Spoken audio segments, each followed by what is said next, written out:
Welcome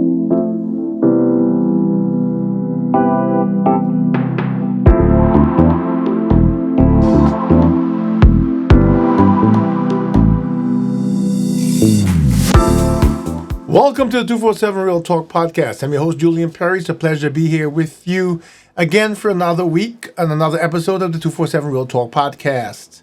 I hope you had a great week since we last spoke. Here in the Eastern Seaboard, the weather was a little unsettled, but it is winter and it could be worse. And as I'm recording this for you, this episode, it's about 8:45 p.m.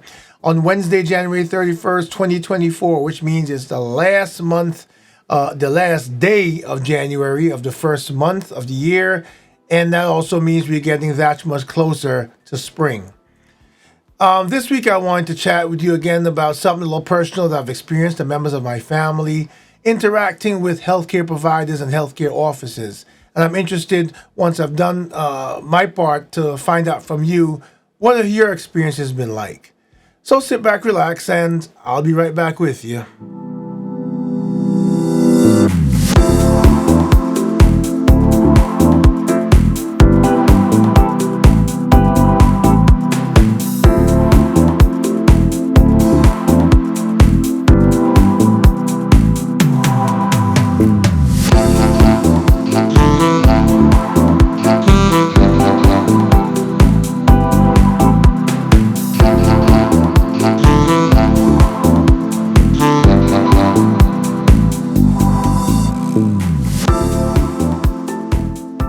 So welcome back to the 247 Real Talk Podcast. Like I said, your host Julian Perry, and this week I'm going to share with you some of just a few experiences I've had. It shouldn't be a long episode, about my interactions with the healthcare industry and how dishonest I think they've become. I'm going to start off with, I'm not going to name names of businesses because at this point, and I'll tell you why as I go along, and let's just say at this point, I'm seriously considering making some reports to the Attorney General of New York, the Attorney General's office, about some experiences I've gone through and making some other complaints. Starting off with a dental office that my family, everyone in my family goes to. I'm gonna tell you about my experience last. But a member of my family went to the dental office for cleaning. Walked in, got the cleaning, that's all they got, walked out. As you know, the insurance company would send a copy of what they paid the dental office, right? And they'll just say this is not a bill, and they will show you a breakdown of the charges, and if by any chance there's anything that you owe. Well, the insurance that they have, this family member covers everything. But when they looked at the bill, it was not just for cleaning. The dental office had charged for x-rays, for 4 or 5 different things and services that were not performed. Now, I believe this is a tactic that a lot of these offices do to raise the amount of money they get from the insurance company, right? Because they make an agreement with the insurance company to accept a certain amount of money for a certain service. But when you're going to lie, and that's blatant lying, on your claim, these offices, to get more money, you're not just being dishonest, but you're actually creating a problem for the patient. Because certain types of things, like certain types of x-rays, if they're like sort of a general look, the insurance company only pays for x-ray, so many x-rays for a certain type within a certain period of time. And they've actually used up one of your chances to get an x-ray, claiming that that's what they did. And of course, if you go to argue with them, they'll claim that they did it, and everyone in the office will ride the same bandwagon. Then my wife went to the dental office, and I forgot what she had done, but they submitted a claim with the insurance company, and there was some hiccup. And they contacted me, because I'm the primary on this insurance, and they said, hey, the insurance company denied the claim. I went on and called the insurance company, and they said, oh, there was a mix-up, no problem. We'll resubmit it and pay it. It's not a problem, it's covered. Some sort of glitch. So I contacted the dental office and said, look, they're going to resubmit this claim if there was some sort of glitch. Well, it turns out that they took some time to do it. And the dental office, I guess, got impatient. Eventually, the insurance company sent a document saying, hey, actually, when they sent the denial, they said that the claim was submitted and what the insurance company pays in full, where there's no patient responsibility, is, I'm sorry, I'm adjusting my camera a little bit, is $98. When the dental office became impatient because it took a few weeks for them to get this resubmission and get paid, they sent a bill to my wife saying, you need to pay this bill or we're going to send you to a collections agency. How much was the bill? $328. So they weren't even sending a bill for what they would have gotten paid from the insurance company. They were saying, well, since we didn't get paid this $98 from the insurance company that we would have accepted, we're going to charge you our own fee of $328. Well, it turns out the insurance company eventually paid the bill, and we heard nothing more from the dental office. At least not so far. This happened a few weeks ago. Then the biggest one. Well, I'm sticking with this dental office, before I switch to the next one. So the biggest issue that I had with this dental office, same office for me personally, I had a tooth that broke.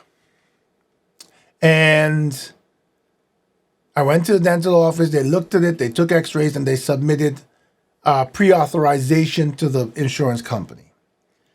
Of course, when the insurance company responds, they send them the pre-authorization and they send a copy to me.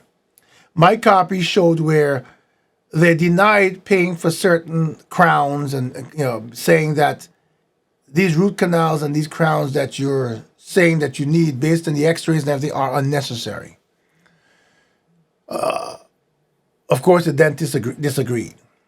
But they did agree to pay for another tooth, I think on the same side, adjacent to. So we made I made the appointment, went in there, and as soon as I got to the receptionist said, look, you have to pay $200 and something for this tooth. So I said, you know what? If the insurance company doesn't cover it, $200 something, I'll pay the $200 something. So I paid the $200 something, went in, sat down, waited, went through the dentist came in. He discussed it with me again. He's calling numbers, number 16, number 15, I said, well, I spoke to the lady, she explained to me I paid the $200 something. Okay, we'll proceed. I come out, procedure's done for now. They've ground down, sometimes when you sit in a dentist chair, you can't really tell what's going on, right? I get to the receptionist, he says, well, we have to grind down 2 teeth. We're going to put 2 crowns. You have a balance of $1,086. What? Yeah, the insurance company didn't cover it. But when I walked in the door and you had me pay, it was supposed to be for one specific tooth. Then when I got in the chair and you put the Novocaine in, it seems like you worked on 2 different teeth. We argued for a while. She pulled out the papers on the insurance company showing where they said they wouldn't pay. But my argument is, first of all, I don't know what all those codes mean, but I do know that the insurance company disagreed with what you're saying, and I do know that what I paid for and what you told me when I came in the door was quite different from what you did. So it got really heated, and I said, you know what? I'll give you a down payment of $300. I need to go speak to the insurance company. But really and truly, it was checkmate, right? Because you have to figure now that I've got 2 teeth ground down with 2 temporaries on them.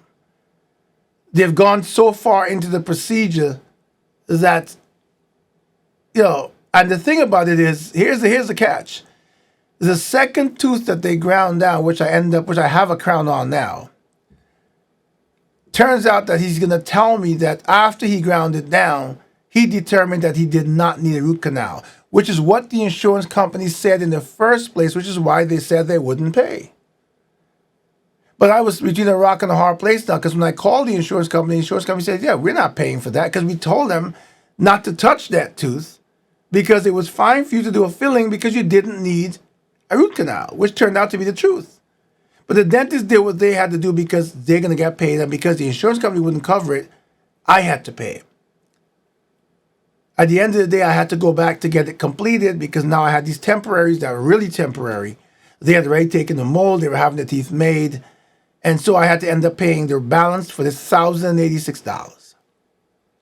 They then said to me, oh, we're going to resubmit the claim to the insurance company and see what they say. I never heard from them again. I had to pay $1,086. So at the end of the day, the entire family, they've lost all our bit. We're done with that. We've found a new dentist, and we're looking for a better experience there. They seem to have a great rating, 5-star rating, so we're hoping it's different. But these kinds of practices that put you at the mercy of these people, that ask you for cash money out of your pocket, these offices are so unethical. And then, by the way, it was amazing, and I hate this, and I'm sorry to interject this, but this is a systemic prejudice that we live with. Everyone in this dental office was non-minority. Let's put it that way, right?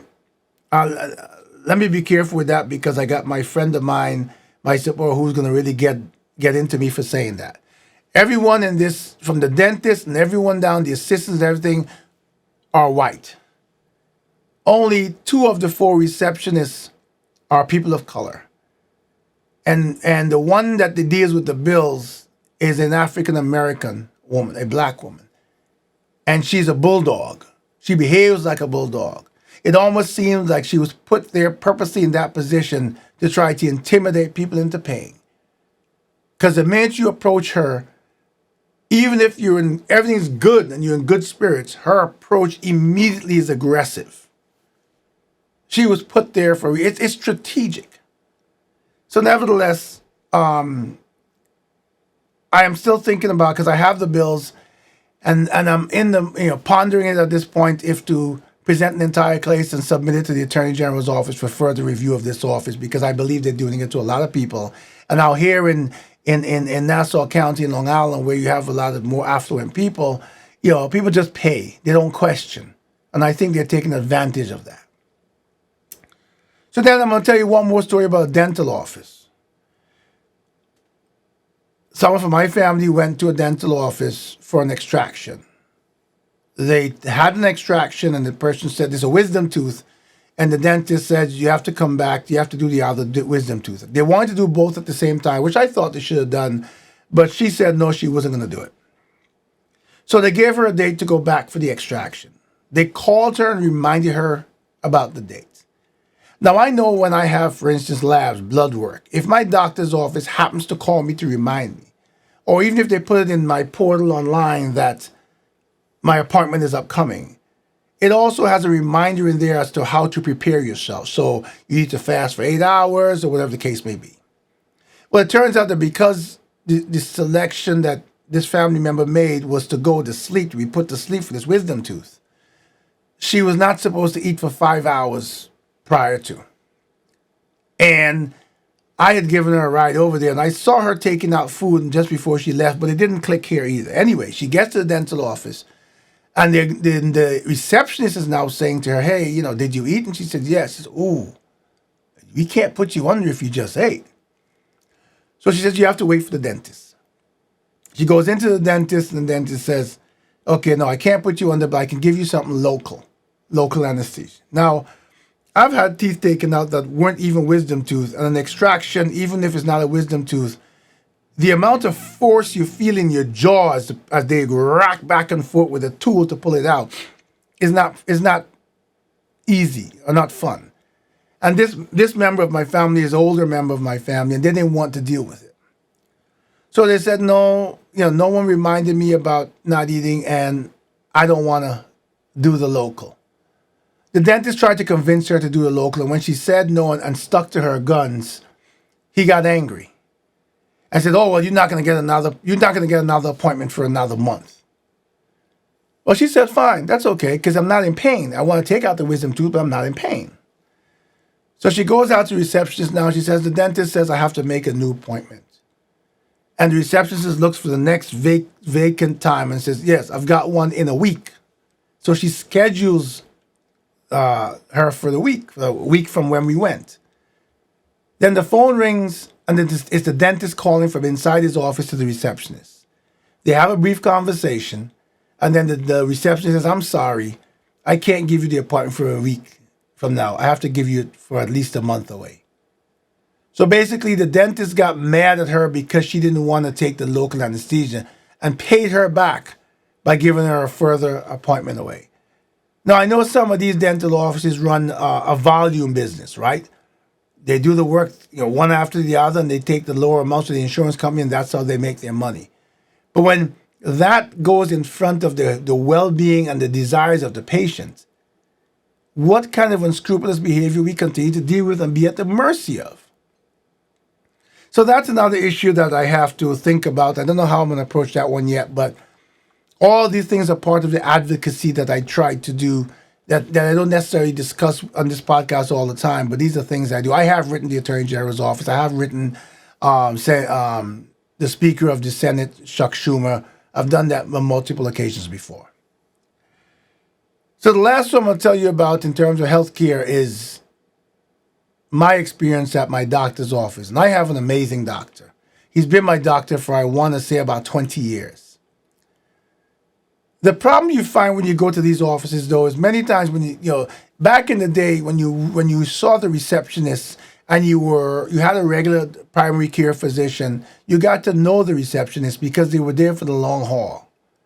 These days, every time you go to these offices that are much bigger buildings and multiple offices and all set up for a sort of capitalist ideology, every time you go in there, a different set of receptionists. It's like a mill, and a revolving door, I should say. And so I went to my doctor, had a great visit, and he told me that when I came out to go see the receptionist to make an appointment for blood work, for labs within the next 3 months. Now, this particular provider used to do labs internally. They've been outsourcing them, and they still have 1 or 2 locations that do them internally. I prefer to go to the internal location as long as they exist. So I asked the receptionist to make me an appointment because they don't allow the patient to do it. The lab appointments have to be made by the receptionist there. She immediately gets loud and aggressive with me. So I said, "I'm sorry." She's kind of saying, "You have to go here." She handed me a list of places. I'm saying, "I'm sorry. This doctor's been my doctor for 20 years. I've been doing this repetitively, and usually they schedule it here. Was there a change in policy?" "You have to go here." And she starts. I said, "I heard what you said, ma'am. I'm simply asking if there was a change in policy that no longer allows me to conduct the business that I've done frequently here as a part of the service being rendered to me." "Well, you have to, I don't know." And so I took the paperwork, I backed away from the counter.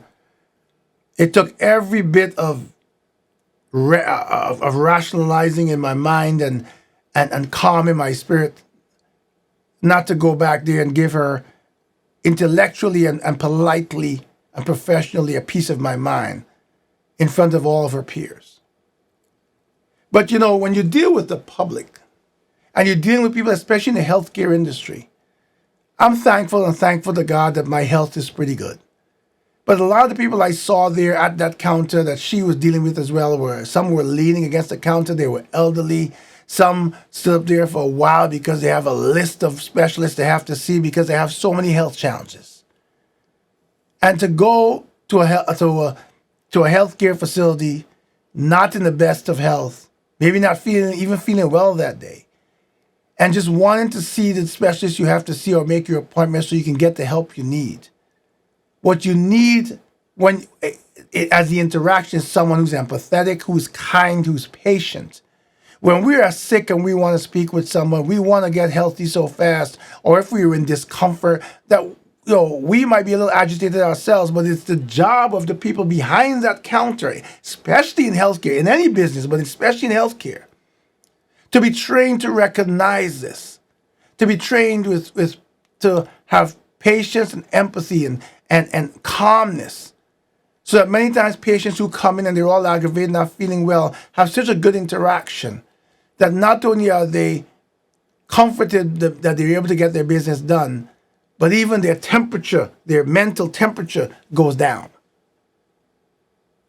It is amazing that people get hired for receptionist jobs and those things, and the criteria that you had to have no longer exists. And then they send an email to you later on. I just got one from them asking for feedback. I haven't responded yet because they're going to get my feedback, believe me. And it's not good. It's good about my doctor, but they've got to do better. So I want to know from you what your experiences have been. I've heard some horror stories out there. And I also want to know if it's something been repetitive. If you want to email me at podcast@247RealTalk and tell me your story, especially if it's ongoing. I'd like to join you in some sort of advocacy, especially as we're speaking on this specific topic. And I know I have a lot of doctors and nurses and health professionals who are part of my supportive audience. I know that as you hear this episode, I've actually had guests on this show who are doctors, who are nurses, especially during COVID. And I know that they're cringe when they hear that someone had that kind of experience, because the people I've had on my show and the people I've dealt with are professionals who see their peers behave in this manner and they're disgusted by it. And so any of you who want to talk about it as a healthcare professional, let's work it out and let's have your conversation with you on the show as a live guest. And for those of you who are struggling with an office right now and disgusted and tired and need some help or someone to join forces with you to escalate the complaints to get resolutions, email me. I'm here and willing to help, willing to spend the time and have the patience with you so that you can get something that all human beings need, healthcare. So that wraps up my conversation about healthcare for this episode. I'm going to digress as I close because I want to talk about something else that upset me this week. I don't know who we've become as people. We are such hateful, distasteful, unethical, immoral. I don't know. I don't have enough adjective to describe how so many of us have become. And many people out there look to see when someone trips and falls, when someone does anything that appears in the news, and they look to find a way to pick it apart and spew their hateful rhetoric towards that person. And I want to talk specifically about a case that you've heard in the news about so Yusuf Salam was one of the youth who was convicted and I think spent 5 years in jail for the Central Park jogger rape. He later on found out his confession was thrown out and he was freed and he's innocent. This young man decided to become part of the solution and ran for city council and won. So he's a councilman this time. And as the tape goes that was played all over the news over and over again, he was pulled over for what they're saying was illegal tints on his car. And as I heard the body cam footage and that was recorded, the officer went up, the officer asked him to roll down his window. And then he said, I think he asked the officer what he was pulled over for, but he identified himself. He says, I'm Councilman Yusuf Salam of, I think it was District 9 or something like that. And the officer said to him, you're a councilman? Okay, we're done here. Right away, the next day, they called for him to resign. For what? Let me put some common sense and context to this. First of all, I have many friends, and I say this repeatedly, who are police officers, and they tell me stories. I'm gonna talk about a specific retired detective from the Bronx who told me that many years ago he was driving in Nassau County and he was pulled over. He identified himself as a detective from Bronx. I think it was Bronx Narcotics Division or something like that. And the police officer gave him a ticket anyway. He kind of made me laugh because he said he told the officer, okay, we'll return the favor when you come to New York City. The reason he said that, though, is generally speaking, unless it's an egregious crime where you're drunk or you caused an accident or did something awful, police officers give other police officers a professional courtesy. It's the same professional courtesy that one doctor gives another, a lawyer gives another, etc. In this case where Yusuf Salam was pulled over, I'm going to deal with two things real quick. I think he was absolutely in his right to identify himself as a public servant who was an elected public servant.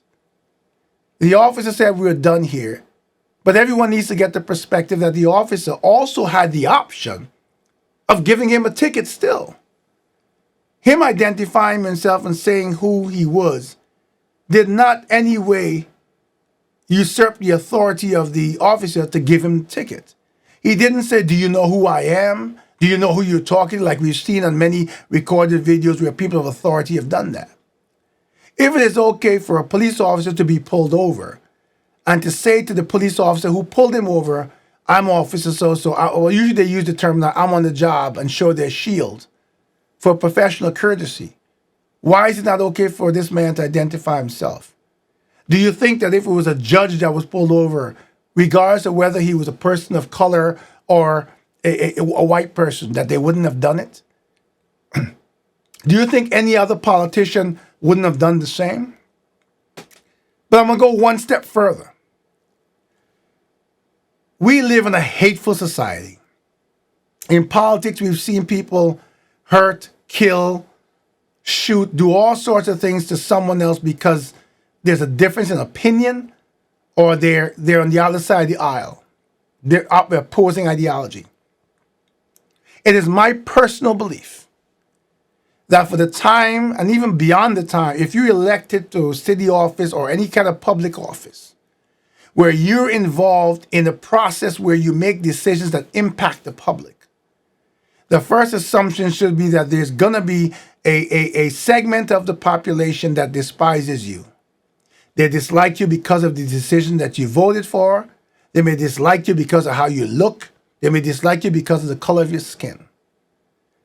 But the people who make the sacrifice or who pursue public service and public office have families. And I think it is perfectly okay if someone holds that position and gets elected that they should be allowed to have tints on their cars. Many undercover police cars, law enforcement cars have tint on the windows. If I know that I am now a public servant in a capacity where someone may target my family or target me, what is wrong with me having a tint on my window so that people can't recognize who I am? There should be an allowance for that in our code, in our laws. So I'm saying that to say that maybe the officer decided, obviously because he identified himself, he's a public servant like the officer who is also a public servant, to give him professional courtesy. Or maybe he decided in his mind once he identified himself as a councilman that even though it's not on the books as a law, the tint made sense. Regardless of what the decision was, those who are calling for this young man who suffered at the hands of New York City, lost 5 years of his life in jail, wrongfully committed, shunned by the public, shunned by politicians. I'm not going to call names, but some politicians said some really nasty things about these 5 young men, especially because they were people of color and the victim was white, only to find out that these men didn't do it. Now he turns himself around and offers himself up as public service. And there are people out there who simply can't look for the good in what he's trying to do and who he became, and the give back he decided to do despite how we as a city treated him. And they're calling for, oh, he used his position to get off. No, he didn't. It doesn't matter what he said. It doesn't matter if he identified himself. The police officer decided to give him a professional courtesy. Or like my friend who was a detective in the Bronx, he could have still given him the ticket. It was not the councilman's choice. It was the police officer's choice. And he did what I believe was the correct thing to do. Because at the end of the day, if I'm driving around with my family and you're going to target me simply because I'm a public servant, an elected official who has to make hard decisions, then I want some level of protection too. We ought to look and put our energy toward things that are changing our lives and messing them up. There's a world of politics out there and hatred and racism and violence going on all around us. And instead of putting our efforts towards things that make a difference in an unbiased and constructive way that lends itself to a better life for us all and to unifying us for unity, people sit there and look for these little things to nitpick at, to let their hatred spew, whether it be because of the color of their skin or whether it be for their difference in ideology. It's sad that human beings have gone to the level where that's all they aspire to be and do each and every day. If they got a few dollars in their pocket and they walk down the streets of New York, they'll find enough people in need that they can do something great for a person in need and get some satisfaction that matters. Bringing someone else down for something as minor as this, because they identified themselves, and rightfully and proudly so, I think. Oh, and by the way, I think at the time of the stop, he was on his phone was on Bluetooth and speakerphone, and he was in a city council meeting in a mobile attendance, in a remote attendance. Come on, people. As we use our energy and all that God created us to be an asset to this society, to our families, and to our fellow citizens, we need to start putting our energy towards things that make sense and put our energy towards things that will uplift us and not bring us down, that will unite us and not separate us, especially when there are things that are so frivolous and obviously things that should be thought about, digested, and put into perspective where they belong. That's my 2 cents. You know, I always come to you with an open and unbiased decision, or I give my personal opinion, which I hope is part of what helps us as we move forward to unite and to do better as a group together in kindness, in love, in compassion, in empathy. And as we are designed to be human beings, earning the right to occupy a space on this earth. As always, it's been my absolute pleasure to be here with you for another week of the 247 Real Talk podcast. I noticed I got a lot of new subscribers in the last week, and I want to thank you so much, those of you who shared, those of you who subscribed. I ask you to continue to do so, to spread it to your Facebook and your Instagram or wherever, so we can have a bigger conversation. Remember that if you come on and send me an email at podcast@247realtalk.net or any of these social media platforms, if you come in positivity, we'll have an engaging conversation. If you come with nastiness and hatred, I'm just going to block you. 247 Real Talk podcast is about uplifting, about uniting. It's not about hatred. It's about caring. It's about fighting the good fight. Do have a fantastic weekend and a fantastic week ahead and a fantastic entrance into February 2024. Until the next time, do as I always ask you to do. Please take care of yourselves and make sure that you take care of each other.